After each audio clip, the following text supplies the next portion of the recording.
Good afternoon, Natalie. Good to see Good you. afternoon, Dr. Lim. Good to see you too.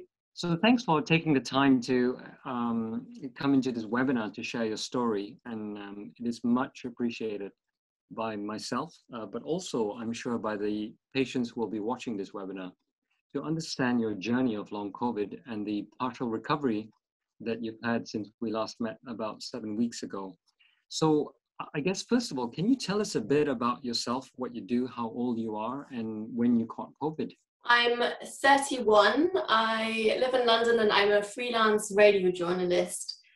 I caught COVID over Christmas, so I tested positive on the 27th of December last year, 2020. My partner works in the hospital on the front line and he brought it back from there. And then I had a really mild initial 10 days, mild symptoms the initial 10 days. I had a bit of a dry cough. I was feeling a bit unwell, sort of a malaise. But then on the 10th day, I started having these palpitations, and that's really, it went a bit downhill from there, I'd say. I was even walking around and doing some light exercise while I had COVID. Maybe that wasn't advisable, but I felt really like normal, so to say. But yeah, then I think it was on the 7th that I called my first ambulance in my life because I thought I was having a heart attack. My heart just started racing out of nowhere and I just didn't understand what it was. And what were you doing when the heart started racing? Were you exercising lightly or were you doing anything significant? I was sitting down watching something on my laptop and having a coffee, which I was a very heavy coffee drinker before, like 4 cups a day. Now I don't drink any coffee anymore, but yeah, that's what seemed to have triggered it in that moment. And just tell me, the coffee, if you were to try coffee or make the mistake of having another coffee now, would it certainly set off your palpitations? I'm too scared to try it, but I think I'm pretty sure it would, because I've made the mistake a few times of having some dark chocolate with a high cocoa content, and it really set me off and made me feel very uncomfortable. My palpitations were very, very noticeable, and I regretted that choice.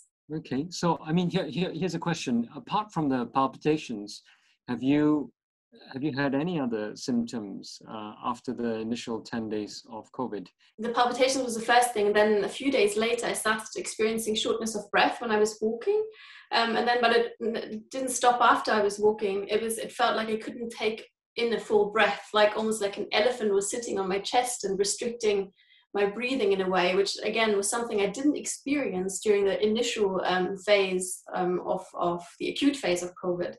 After a few more days, I noticed that the palpitations, they seemed to mainly happen when I was standing up. So they were the worst in the morning when I would stand in the kitchen, make my porridge and just stand still and stir my pot.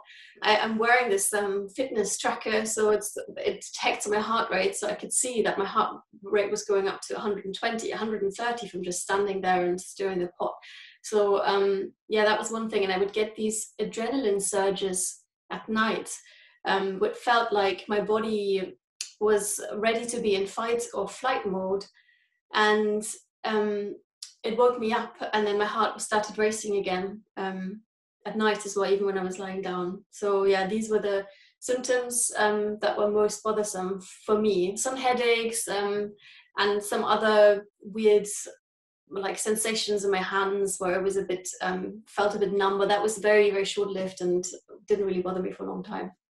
And did you have any symptoms in your bowels as well, either diarrhea or constipation? No, not noticeably. I think during my initial COVID, I had a bit of diarrhea, but it wasn't too bad. So I wasn't sure whether it was to do with the COVID or not. But nothing too severe, no. Okay.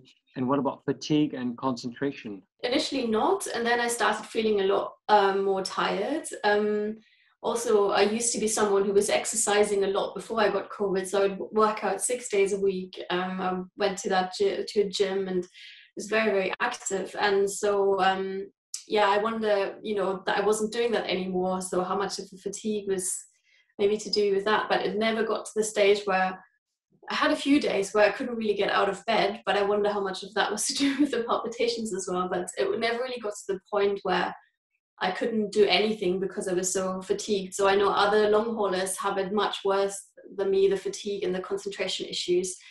Never really affected me too badly, I have to say, compared to, you know, these other symptoms. You mentioned earlier on, prior to coming online, that sleep was also a major issue. Do you think sleep has been deteriorating from day 10, or was it one of those symptoms that came on later, let's say day 20, day 30?